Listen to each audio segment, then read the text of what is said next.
Bayangkan satu kehidupan tanpa perlu bimbang tentang bil bulanan, hutang membebankan ataupun tekanan menunggu gaji pada hujung bulan.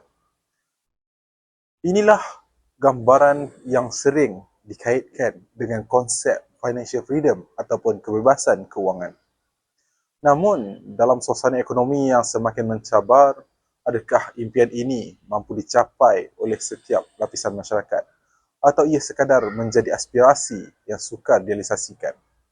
Wujudnya, kaedah untuk menghasilkan duit dengan jaminan pulangan dengan kadar segera dan keuntungan berlipat ganda menjadi pilihan masyarakat.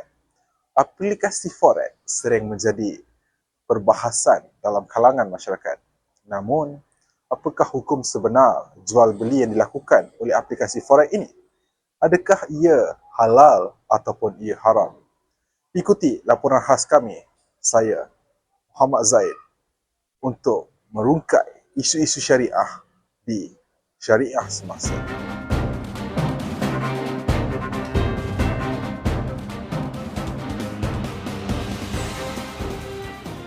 Dahulu, pelaburan hanyalah sinonim dengan simpanan tetap dan pembelian hartanah. Namun hari ini, dunia digital telah membuka ruang kepada kepelbagaian bentuk pelaburan baharu. Saham, kripto dan forex menjadi sebutan ramai, khususnya dalam kalangan generasi muda yang mahu memburu kebebasan kewangan. Tetapi sejauh manakah masyarakat benar-benar memahami dunia forex? Adakah ia sekadar trend ataupun ia sekadar trade pelaburan moden ataupun satu bidang yang memerlukan kepada ilmu, strategi dan disiplin yang tinggi? Mari kita saksikan penjelasan wartawan di lokasi. Assalamualaikum warahmatullahi wabarakatuh dan salam sejahtera. Nama saya Muhammad Zaid. Hari ini, dalam rancangan khas Syariah Semasa, kita akan merungkai fenomena yang semakin mendapat perhatian masyarakat. Evolusi pelaburan saham forex daripada kaedah dagangan tradisional yang boleh diakses oleh institut kewangan.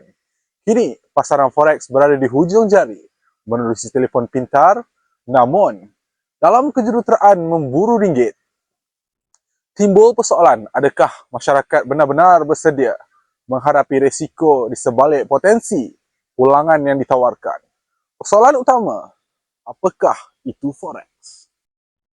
Forex atau pertukaran mata wang asing merupakan pasaran kewangan terbesar di dunia. Aktiviti melibatkan jual beli mata wang dengan tujuan memperoleh keuntungan daripada perubahan nilai pertukaran.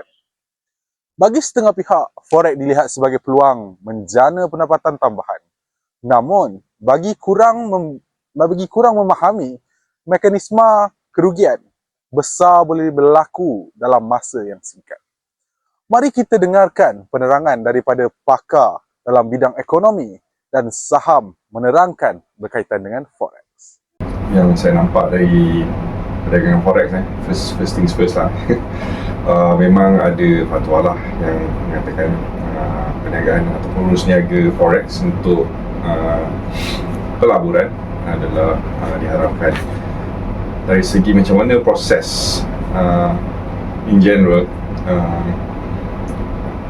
pelabur try untuk dapatkan profit ataupun keuntungan dari pelaburan jual beli saham adalah dari segi spread ataupun margin pertukaran dua mata wang, contohnya between ringgit Malaysia dengan US dollars. So rate ataupun exchange rate maksudnya dia kadar pertukaran currency ni berubah setiap hari. Okay, so bila ada spread ataupun ada perubahan dari satu nilai ke satu nilai tu, itulah dia ambil kesempatan untuk generate profit.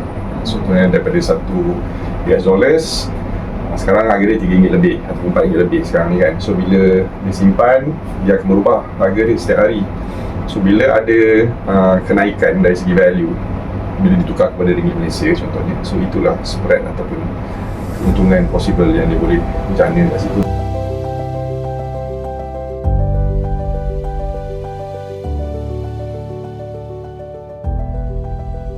Persoalannya, sejauh manakah masyarakat memahami hukum hakam berkaitan forex? Adakah mereka benar-benar menyadari risiko syariah yang wujud antara sekadar mempengaruhi potensi keuntungan yang ditawarkan. Ikuti laporan kami selepas ini. يا أيها الذين آمنوا لا تأكلوا أموالكم بينكم بالباطل. Di sebalik perkembangan pesat pelaburan forex, timbul satu persoalan yang sering menjadi perdebatan dalam kalangan masyarakat Islam. Apakah hukum penglibatan dalam aktiviti ini? Menurut perspektif syariah, urusan pertukaran mata wang ataupun asaf adalah dibenarkan dengan syarat tertentu. Antaranya, transaksi mestilah berlaku secara jelas, bebas daripada unsur riba dan juga gharar ataupun ketidakpastian yang melampau serta penyebaran berlaku secara serta-merta. Namun sebahagian besar bentuk dagangan forex runcit dalam talian yang diamalkan oleh masyarakat kini menimbulkan pelbagai isu syariat seperti penggunaan leverage, unsur spekulasi berlebihan dan juga kelewatan pemilikan sebenar terhadap mata wang yang didagangkan. Bagi masyarakat Islam yang ingin melibatkan diri dalam pelaburan forex, aspek keuntungan semata-mata bukanlah ukuran utama. Sebaliknya, pematuhan terhadap prinsip syariat perlu diberi perhatian agar setiap hasil yang diperoleh benar-benar bersih dan diberkati. Di Malaysia, beberapa pihak berautoriti telah mengeluarkan pandangan berkaitan penglibatan individu dalam dagangan forex. Justru orang ramai disarankan mendapatkan maklumat daripada sumber yang sahih serta merujuk kepada pakar keuangan Islam sebelum membuat sebarang keputusan pelaburan. Betulkah forex trading ini haram? Sebab seorang ramai anak muda yang bermain. Gini, masih ada ramai lagi ulama-ulama dunia yang mengharamkannya. Walaupun ada beberapa orang yang mengharuskannya. Jadi nanti biarlah semua bersetuju mengatakan halal, kita masuklah. Kerana sekarang ini masih meragukan. Dan Nabi pesan, "Da'ma yuribuka ila ma la yuribuk." Kalau benda yang meragukan termasuk hal-hal ekonomi seperti ini, tinggalkan dulu sekejap. Nak pergi dulu pada sistem-sistem yang sudah jelas halal dulu. Okey? Nanti semua membenarkannya, kita main forex pula. Okay? All what Forex is doing is something digital.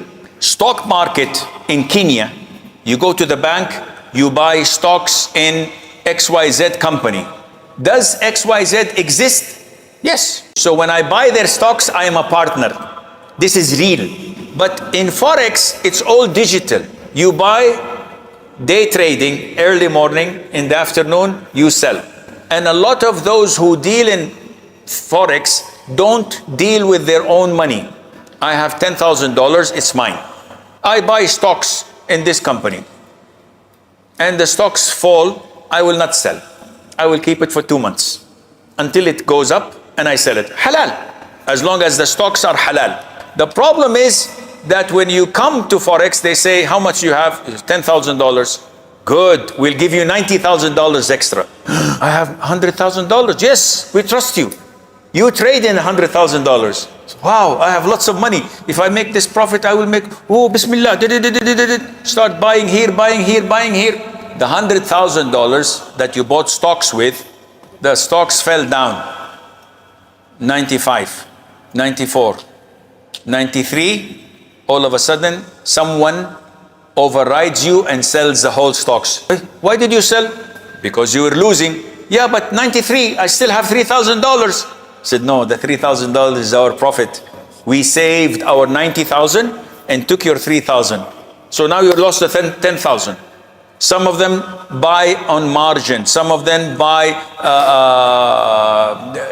with so many riba and ambiguity and forwarding and the likes. All of this is haram. Only halal is when you have your money, you buy stocks in halal companies with your money and no one forces you to sell. Whatever you want to sell, inshallah, after 2 years, it's yours, it's there. This is halal. But you cannot deal with gold, silver or currency on online business at all. This is riba. Dapat kita simpulkan bahawa dalam usaha memburu keuntungan, persoalan halal dan haram tidak boleh dipandang ringan. Kerana bagi seorang Muslim, kejayaan kewangan yang sebenar bukan sahaja diukur melalui jumlah pengeluaran yang diperoleh, tetapi ia juga melalui keberkatan rezeki yang diperoleh mengikut landasan syariat. Memburu kekayaan bukanlah satu kesalahan. Namun, bagi seorang Muslim, setiap ringgit yang diperoleh perlu dipastikan datang daripada sumber yang halal dan diridai oleh Allah Subhanahu Wa Taala. Saya Muhammad Zaid melaporkan dari Syariah Semasa kembali ke studio.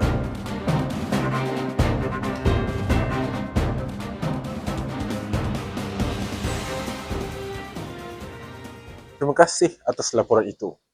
Ingatlah, dalam mencari rezeki, Islam bukan sahaja menuntut kejayaan, tetapi ia juga menitik beratkan soal keberkatan. Pilihlah jalan yang halal agar setiap hasil yang diperoleh membawa manfaat di dunia dan di akhirat. Assalamualaikum, sampai jumpa.